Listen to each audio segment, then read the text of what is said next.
దయచేసి పల్లెటూళ్ళలో వ్యవసాయ భూమి అమ్మకండి. ఎప్పుడైనా మనకి దిక్కదే, ఎప్పుడైనా మనకి దిక్కదే.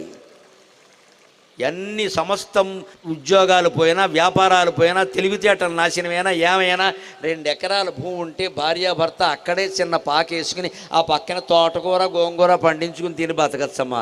వ్యవసాయం చాలా గొప్పది, వ్యవసాయం చాలా గొప్పది. రైతే రాజు కావాలి, దేశానికి రైతే రాజు కావాలి ఖచ్చితంగా. మీ పిల్లలకి జై జవాన్ జై కిసాన్ అనే నిదానాలు పరిచేయండి. వ్యవసాయం చేస్తానంటే చెయ్యనివ్వండి అమ్మా దయచేసి. ఇప్పుడు ఎలా తయారైన మట్టి పిసుకునేవాడికి నేను పిల్లనవను, పీక పిసికేవాడికి ఇస్తావా? ఏం మట్టి పిసుకునేవాడు అంతకంటే భ్రష్టుడా? పీక పిసికేవాడికి ఇస్తారండి. మట్టి పిసికేవాడికి పిల్లన, మట్టి పిసికేవాడు ఏం పాపం చేసాడండి? వారు ఎవరికి పీక పిసకలేదే. చచ్చి చెడి ఆరుగాలం కష్టపడ్డాడు అక్కడ. భూదేవో భూదేవో అనేది సమ్మక్కకి సారలమ్మకి దండం పెట్టుకున్నాడు భూమి కోసం. వాడు మనకు దుర్మార్గుడి కింద కనపడుతున్నాడు, బలహీనుడి కింద కనపడుతున్నాడు. మన బోడు